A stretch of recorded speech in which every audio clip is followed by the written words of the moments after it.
In a video I created about 3 months ago, I talked about the possible release date of the Fujifilm X-T6 and what I would like to see Fujifilm change about this camera. The conclusion of the release date was that there are basically two options. They released it a bit hastily pre-Christmas 2024 to be able to profit from the Christmas sales in 2024.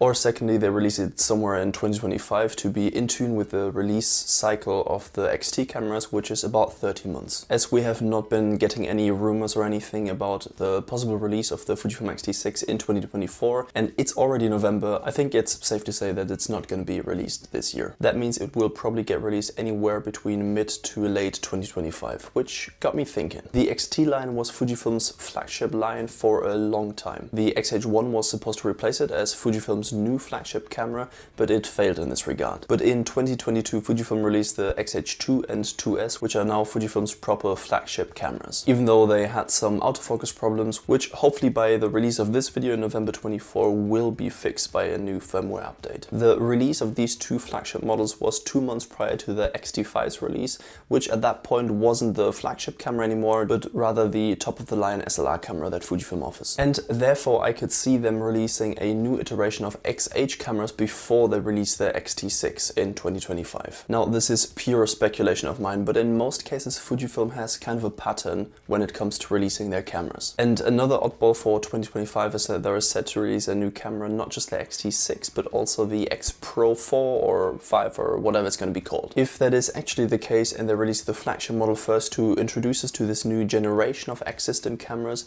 that would mean that we would get 3 top-of-the-line cameras in the same year, 2025. Now I've been thinking about what I would like them to change about their new cameras, the XH3 and 3S specifically, because with every new generation of cameras there could be wild new concepts being introduced. For example, the 40 megapixels on the X-Trans 5 sensor, because most people thought that with APS-C cameras they were already on their limit with the X-Trans 4 sensor having 26 megapixels. But as it turned out, Fujifilm was able to push the image quality even further. Now I don't think an increase with the amount of megapixels will come into play with this possible new sensor, because honestly 26 megapixels was already enough and 40 megapixels was really just icing on the cake. But there is one department that Fujifilm has always been lacking behind the competition.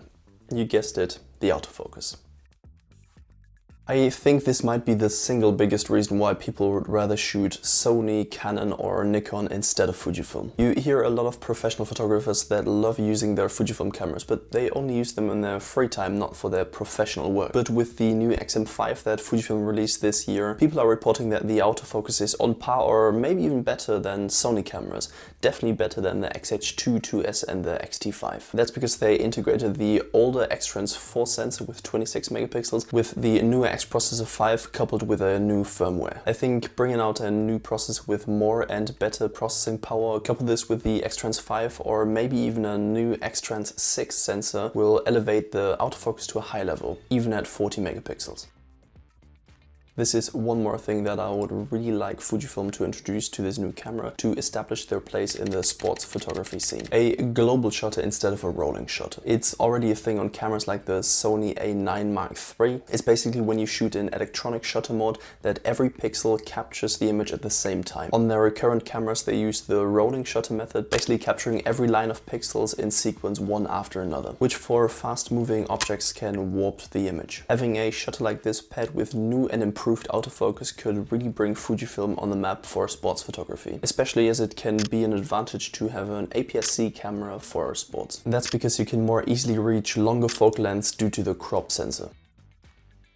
One more change that I would really like to see is yet another thing they could copy from the likes of Sony, and honestly I don't know why it's not a thing yet. The articulating screen that you can fully move outward but can also tilt upwards and sideways. This would bring the ability to use it properly for videography, to be able to move the screen completely outwards. The thing is with these normal articulating screens that you can move completely outwards that Fujifilm already has on the X-H2 and 2S, that they're rather annoying and tedious to use for photography. That's why this new articulating tilt screen would really really come in clutch, because you could use it for videography, but for photography you could just tilt it upwards or sideways or whatever, because sometimes you just want to tilt your screen but want it to remain centered in your camera so you can compose your shots properly, similar to the one on the X106. Now that's pretty much all I want changed for this camera. There are not many, but there are big changes, so let's see what they actually do with these new cameras. But tell me, what would you like to see them change on this new camera? Now, if you're curious about my opinion when I think they will release the new X-T6 and what they will change about this camera, check out